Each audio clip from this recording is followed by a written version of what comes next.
just a couple of questions. The first, as you were talking about long COVID earlier, has the president or First Lady at all experienced any long-term COVID effects? Can you talk about how he's been doing since recovering from COVID? And also, I just kind of want to double down. When the president was talking earlier, he said that no one should be dying from COVID, and that if they get the shots, it is 100% avoidable. But that was a little different than the message that was being put out earlier during the pandemic, which is that it lessens the chance, right? But he said today 100% that if you do this, that you will not die from COVID. So I just want to clear that up. Is that how it is? Yeah. So in terms of the president, I'm not his personal physician. I've met with him, chatted with him. He seems to be doing great, but I have not asked him. And again, we have to get that from his personal physician. But I'm not aware that he's having any persistent symptoms. But again, I'm not his personal physician, and I have not asked him directly. But he seems to be doing great. In terms of what the president said on preventability, here's what we know. We know from large-scale studies that if you're up to date on your vaccines, and then if you have a breakthrough infection and you take Paxlovid, mortality really does start approaching zero.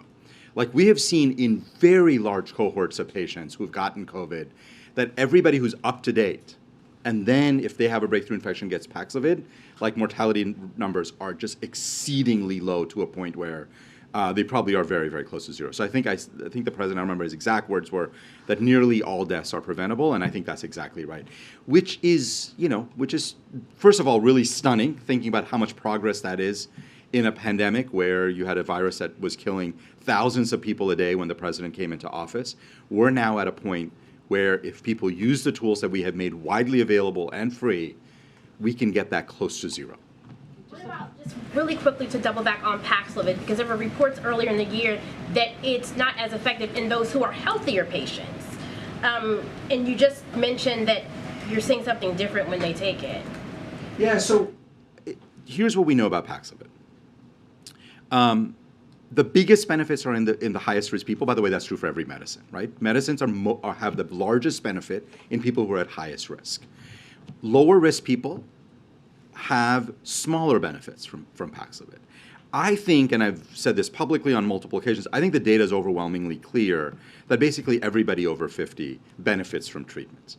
If you're a 52-year-old who's up to date on your vaccines, your benefit is going to be small, but the costs of taking it, meaning the side effects, are also trivial. If you're 75, the benefits are going to be large. And so I believe everybody's better off taking it, but the benefit is bigger for people who are higher risk. Okay. The gentleman in the back of the bow tie. Yes. I do want to ask about vaccine mandates in light of the CDC decision from the other day. Should children or school districts require COVID vaccines, and should the military require COVID vaccines? Yeah. So we believe, so let's talk about children first, that is very much a local decision that should be made by local school districts, by cities, by mayors, by local officials who usually make those decisions. And sometimes they're made by state officials. But ultimately, I personally, and I've said this about other COVID policies as well, that I think is extremely important that those decisions be made at the local level by local leaders. In terms of the military, that's a decision that the military leadership makes based on what the military leadership decides is important for a ready force, and so the Secretary of Defense has made that decision so far in terms of. So what do you think? What do I think? I think those decisions should be made by local officials. And I am not a local official evaluating, right? Because it's a series of factors that go into making those decisions, including community input, including what people want in that community, looking at the data. I am not a local official. I'm not tasked to make that decision. I have not, so I don't have an opinion on what local officials. But the key is that the local officials should be making those decisions. Just a couple more. I wanted to ask you about your impression of how India has handled COVID crisis. And secondly, there was a talk about Quad cooperation with India manufacturing this COVID vaccine and distribution in the US and Quad distributing to the rest of the world.